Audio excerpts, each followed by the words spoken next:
आज हम BA fourth semester sociology की यूनिट 2 शुरू करने जा रहे हैं। तो ये वीडियो आपके लिए, आपका पेपर चाहे थ्योरीज का हो या एमसीक्यूज हो, दोनों के लिए इंपॉर्टेंट होने वाला है और आप यहाँ से 100% स्कोर कर पाएंगे। पहले मैं थ्योरीज करवाता हूँ, उसके बाद एमसीक्यूज करवाता हूँ। थ्योरी में ही आपके सारे एमसीक्यूज कवर होंगे और उसके बाद में मोस्टली रिपीटेड जो आपके पेपर में 100% आने के चांस होंगे उनको बताऊँगा। तो यूनिट 2 का हमारा टॉपिक है करप्शन इन पब्लिक लाइफ, अर्थात सार्वजनिक जीवन में भ्रष्टाचार। इसमें हम पढ़ेंगे cyber crime, drug addiction, suicide और टेररिज्म के बारे में भी पढ़ेंगे।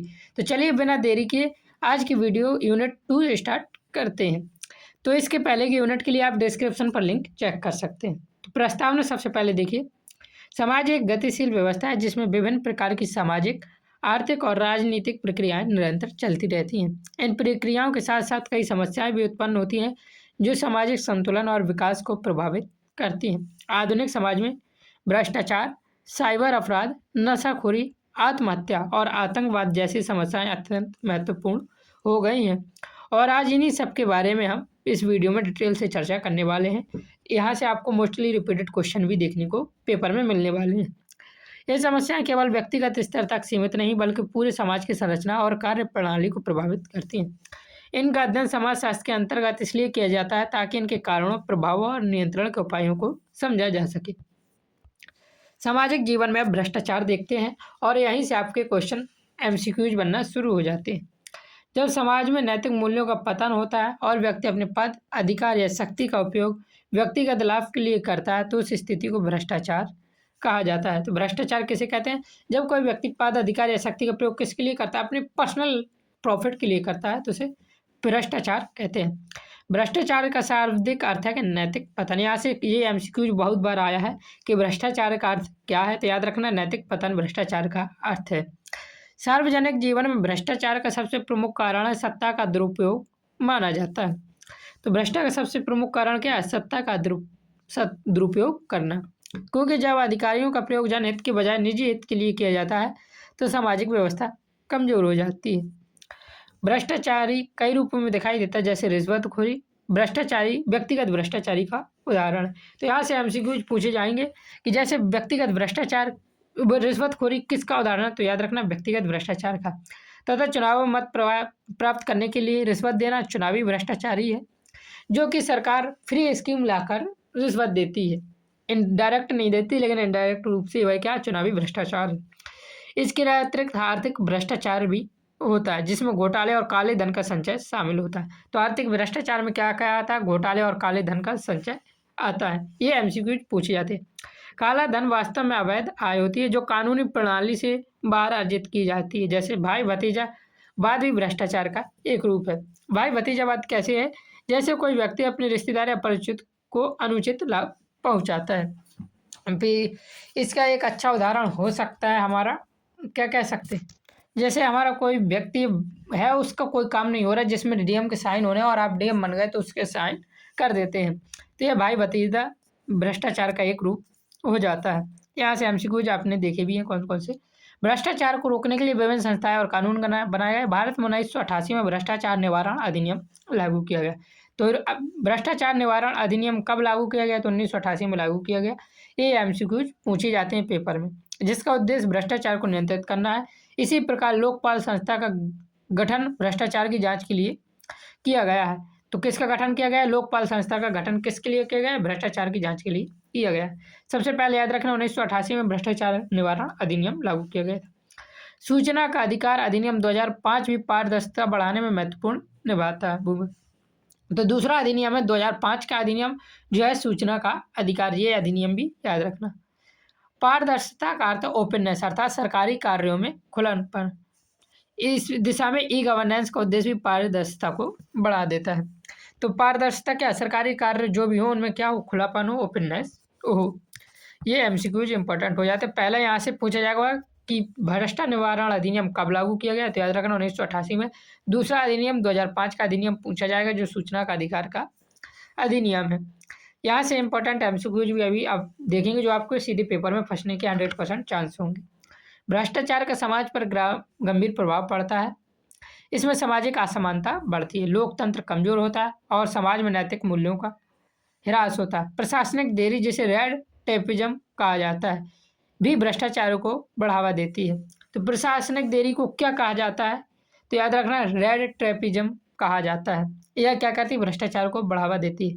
इसलिए भ्रष्टाचार को नियंत्रित करने के लिए पारदर्शिता, जवाबदेही और कठोर कानून की आवश्यकता होती है। तो यहाँ से इंपॉर्टेंट एमसीक्यूज देखिए, भ्रष्टाचार का शाब्दिक अर्थ क्या है? तो सबसे ज़्यादा पूछा गया है यह क्वेश्चन, तो नैतिक पतन। भ्रष्टाचार का शाब्दिक अर्थ क्या है? नैतिक पतन भ्रष्टाचार का एक शाब्दिक अर्थ है। दूसरा एमसीक्यू यहाँ से जो सबसे ज़्यादा रिपीट हुआ है वह है, सार्वजनिक जीवन में भ्रष्टाचार का मुख्य कारण क्या है? गरीबी है, सत्ता का दुरुपयोग है, शिक्षा है, संस्कृति। तो सार्वजनिक जीवन में भ्रष्टाचार का मुख्य कारण है सत्ता का दुरुपयोग करना। अब यहाँ से दूसरा क्वेश्चन जो रिपीट हुआ है वह है, ब्लैक मनी क्या होता है? यह क्वेश्चन 2022 में बहुत आया था, हर यूनिवर्सिटीज में शायद पूछा गया था। वैध आय, सरकारी आय, अवैध आय या विदेशी आय। तो ब्लैक मनी क्या होती है? अवैध आय, जो बिना वैध तरीके से कमाई जाए उसे अवैध आय कहते हैं। फिर यहाँ से क्वेश्चन एमसीक्यू पूछा गया है जो कि बार बार रिपीटेड होता है, वह भ्रष्टाचार निवारण अधिनियम कब लागू हुआ? 1985 में, 1988 में, 1991 में या 2005 में? मैंने आपको बताया था अभी, भ्रष्टाचार निवारण अधिनियम 1988 में लागू हुआ है। फिर दूसरा है, आरटीआई एक्ट कब लागू हुआ? तो आरटीआई एक्ट 2005 में लागू हुआ था। अब यहाँ से देखिए, साइबर अपराध, दूसरी हमारी जिसके बारे में हम पढ़ने वाले हुआ है साइबर क्राइम। यहाँ से भी इंपॉर्टेंट एमसीक्यूज पूछे जाते हैं जो आपके पेपर में सीधे आ जाते हैं। आधुनिक तकनीकी युग में इंटरनेट का उपयोग बढ़ने के साथ साथ साइबर अपराध भी तेजी से बढ़े हैं। साइबर अपराध वे अपराध होते हैं जो इंटरनेट के माध्यम से किए जाते हैं। तो इंटरनेट के माध्यम से किए जाने वाले अपराध को क्या कहते हैं? साइबर अपराध। इंपॉर्टेंट एमसीक्यू बन जाता है। इन अपराधों में hacking, fishing, cyber bullying, cyber stalking और डेटा चोरी प्रमुख है। सबसे पहले इनका सबका मतलब देखेंगे। Hacking, fishing, cyber bullying, cyber stalking और डेटा चोरी का मतलब क्या है? हैकिंग का अर्थ है किसी कंप्यूटर नेटवर्क में बिना अनुमति के प्रवेश करना। आपके मोबाइल या लैपटॉप, फ़ोन या डिजिटल चीज़ों में कोई बिना अनुमति के आपके उसका डाटा देखता है, उस पर छेड़छाड़ करता है या उसकी परमिशन, नोटिफिकेशन या कुछ भी करता है, उसे क्या कहते हैं? हैकिंग कहते हैं। फिशिंग क्या है? फिशिंग एक प्रकार की धोखाधड़ी जिसमें बैंक संबंधी जानकारी प्राप्त कर आर्थिक धोखा दिया जाता है। इस समय फिशिंग सबसे ज़्यादा पॉपुलर है, जिसमें लोगों को आर्थिक धोखा दिया जाता है। फिर आती है साइबर बुलिंग। साइबर बुलिंग में आपने देखा होगा का प्रभाव वैश्विक रूप से विद्यार्थियों पर अधिक पड़ता है क्योंकि वे डिजिटल माध्यमों का अधिक उपयोग करते हैं। फिर साइबर स्टॉकिंग है किसी व्यक्ति का ऑनलाइन पीछा करना। तो कैसे ऑनलाइन पीछे कर सकते हैं? आप कुछ लोग यहाँ पूछेंगे। तो जैसे आप यहाँ पे देख सकते हैं, कोई आपसे बात करता है, उसके बाद वो आपके से बात करना बंद कर देता है। आप उसे ऑनलाइन उसे मैसेज करते हैं, कॉल करते हैं, फ़ोन लगाकर परेशान करते हैं, तो यह सब किस में आ जाएगा? साइबर स्टॉकिंग में आ जाएगा। डेटा चोरी भी एक गंभीर अपराध है जिसमें किसी व्यक्ति की निजी जानकारी चुरा ली जाती है। कंप्यूटर वायरस या साइबर हमले का एक उदाहरण है। तो फिर बात आती है कंप्यूटर वायरस क्या है? तो साइबर हमले जो होते हैं वह कंप्यूटर वायरस का एक उदाहरण है। अब यहाँ से कुछ कानून बने जहाँ से रिपीटेड एमसीक्यूज पूछे गए हैं पेपर में बार बार, वो देखते हैं। भारत में साइबर अपराधों को नियंत्रित करने के लिए सूचना प्रौद्योगिकी अधिनियम 2000 लागू किया गया। तो सूचना प्रौद्योगिकी अधिनियम कौन है? 2000 लागू किया गया। साइबर अपराधों में ओटीपी साझा करना एक बड़ा जोखिम है, इसलिए ओटीपी अपना किसी के साथ साझा ना करें, इससे आर्थिक धोखाधड़ी हो सकती है। इस प्रकार स्पैम ईमेल, अनचाहे संदेश जो धोखाधड़ी के लिए उपयोग किए जाते हैं, इन अपराधों से बचने के लिए मौजूद पासवर्ड से का उपयोग करें। जागरूकता और डेटा सुरक्षा अत्यंत आवश्यक है। साइबर सुरक्षा आज के समय एक महत्वपूर्ण सामाजिक आवश्यकता बन गई है। अब यहाँ से एमसीक्यूज देख लेते हैं जो बार बार आपके पूछ लिए जाते हैं। साइबर अपराध किस माध्यम से किए जाते हैं? तो साइबर अपराध इंटरनेट के माध्यम से किए जाते हैं। अब देखिए फिशिंग क्या है? मैंने आपको इनका अर्थ बताया था, फिशिंग का, हैकिंग का, स्टॉकिंग का। तो फिशिंग है क्या? वायरस है, डेटा चोरी करना है, धोखाधड़ी द्वारा जानकारी प्राप्त करना है या नेटवर्क बनाना है। तो इसका हमारा सही आंसर क्या हो जाएगा? धोखाधड़ी द्वारा जानकारी प्राप्त करना। ये क्या कहलाता है? फिशिंग कहलाता है। हैकिंग का अर्थ क्या है? बिना अनुमति किसी की फाइल में प्रवेश करना, किसी के डेटा में प्रवेश करना हैकिंग है। ये 2 बार एमसीक्यूज रिपीट हो गया है। फिर यहाँ से और एमसीक्यू है जो मोस्टली रिपीट है, ओटीपी साझा करना क्यों खतरनाक है? ये क्वेश्चन बहुत से पहले और बार बार पूछ लिया जाता है स्टूडेंट को, क्योंकि मोस्टली सिंपल क्वेश्चन आते हैं बीए में हमारे। समय बर्बाद होता है, डेटा चोरी हो सकता है, इंटरनेट बंद हो सकता है, कंप्यूटर खराब हो सकता है। तो ओटीपी साझा करने क्यों खतरनाक है? क्योंकि इससे डाटा चोरी हो सकता है। ये क्वेश्चन सबसे बनने के लिए ही पेपर में दिया जाता है। अब हम पढ़ेंगे नशाखोरी के बारे में, जो हमारे इस यूनिट का अगला टॉपिक है। नशाखोरी एक गंभीर सामाजिक समस्या है। इसके लिए कौन कौन सी नियम बने, कौन कौन सी संस्थाएं बनी, ये भी हम देखेंगे, जो व्यक्ति के शारीरिक, मानसिक और सामाजिक जीवन को प्रभावित रहती है। विश्व स्वास्थ्य संगठन के अनुसार नशा एक रोग है। नशीले पदार्थ व्यक्ति के शरीर और मस्तिष्क पर गहरा प्रभाव डालते हैं। यह केवल शरीर को ही नहीं खराब करते, हमारे सोचने और समझने की क्षमता भी खराब करते हैं। शराब एक अवसादक पदार्थ है। तो शराब कैसा पदार्थ है, याद रखें, शराब एक अवसादक पदार्थ है, जबकि तंबाकू में निकोटीन पाया जाता है। तो याद रखना, निकोटीन किस में पाया जाता है? तंबाकू में पाया जाता है, जो अत्यधिक नशे की लत उत्पन्न करता है। हेरोइन अफीम में बनाई जाती है और यह अत्यंत खतरनाक मादक पदार्थ है।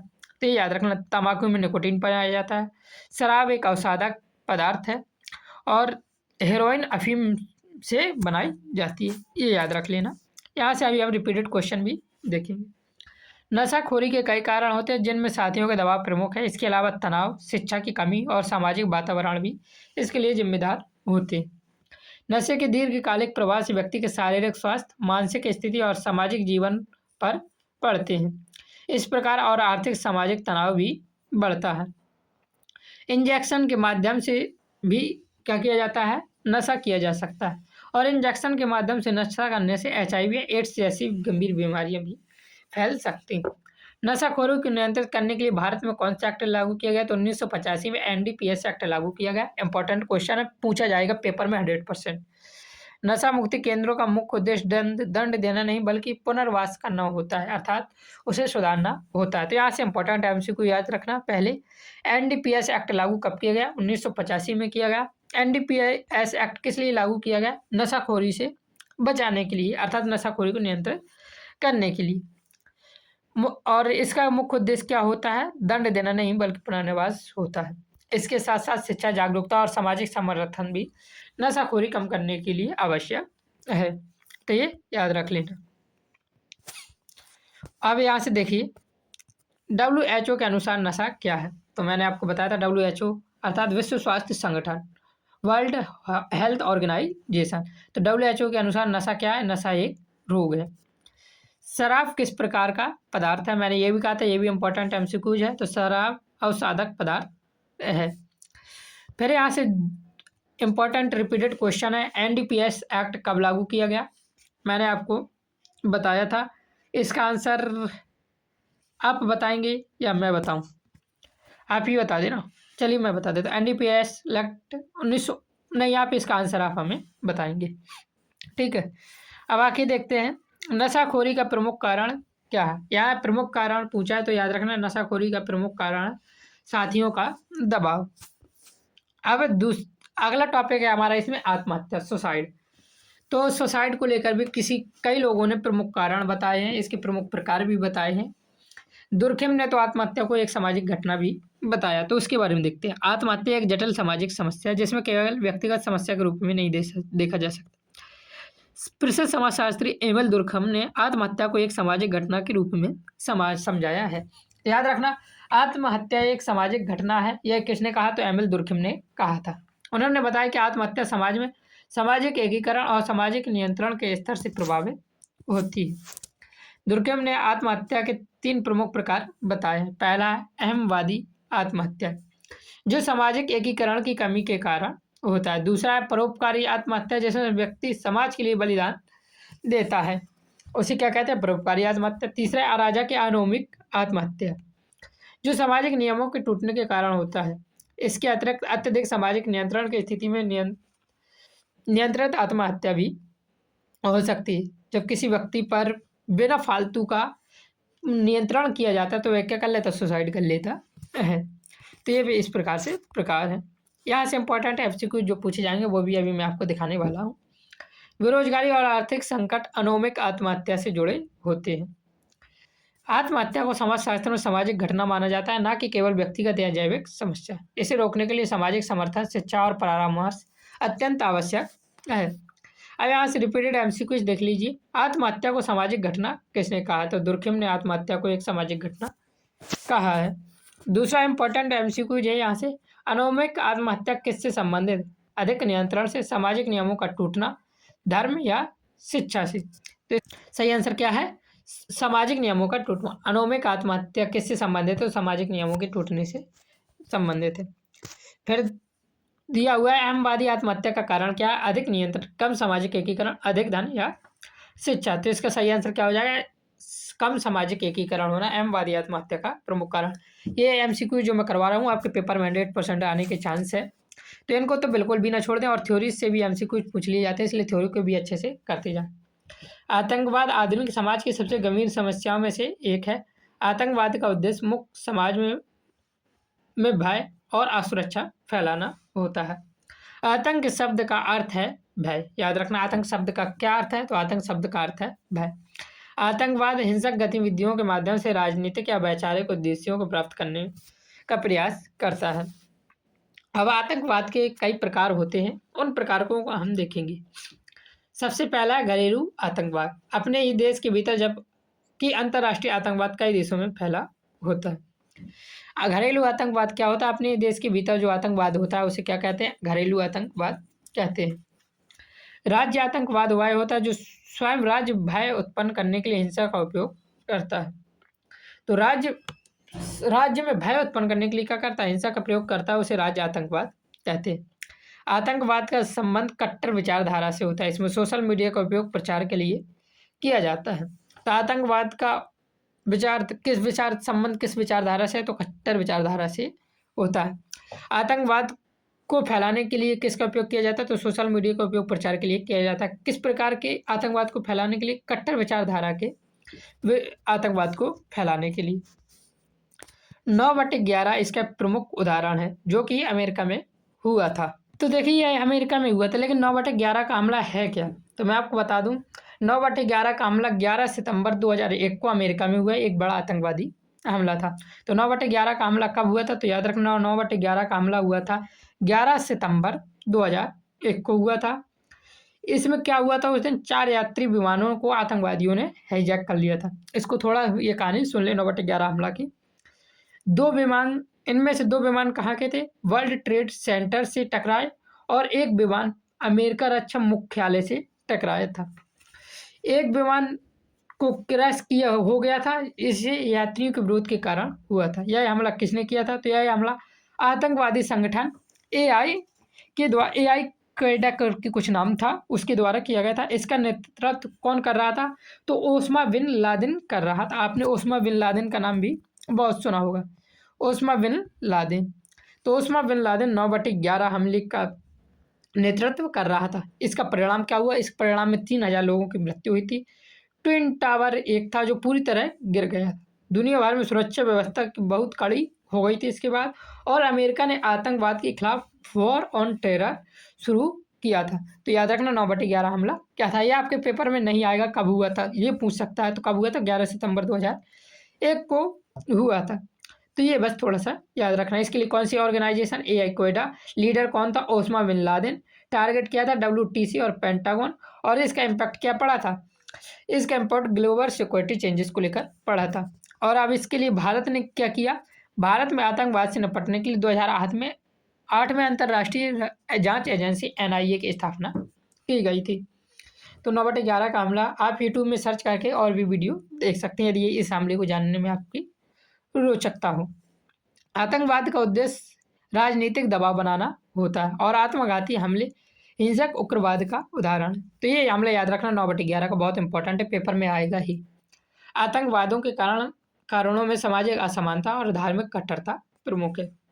तो यदि हमें आतंकवाद से बचना है तो हमें धार्मिक कट्टरता से बचना होगा। ये कभी नहीं कहना होगा हमारा धर्म श्रेष्ठ है, अगले का बेकार।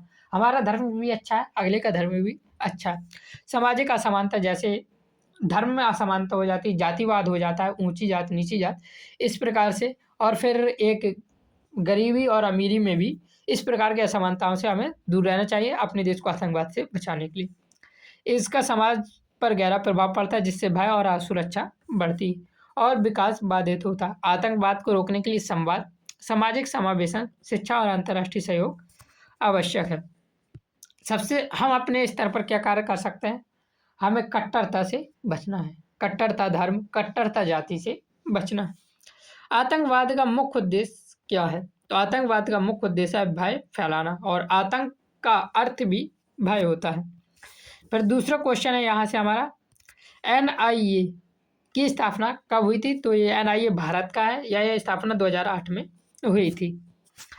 फिर यहाँ से रिपीटेड क्वेश्चन जो है वह 9/11 हमला कहाँ हुआ था? तो यह अमेरिका में हुआ था। तो कब हुआ था? यह 2001 में 11 सितंबर को हुआ था, ये याद रखना। इसका लीडर कौन था? ओसामा बिन लादेन था। आपके और वन डे एग्जाम में ये काम आ सकता है, तो याद रख लेना थोड़ा। इस प्रकार भ्रष्टाचार, साइबर अपराध, नशाखोरी, आत्महत्या और आतंकवाद जैसी समस्याएं आधुनिक समाज के लिए गंभीर चुनौती हैं। यह समस्या सामाजिक संरचना, आर्थिक असमानता और राजनीतिक परिस्थितियों से जुड़ी होती है।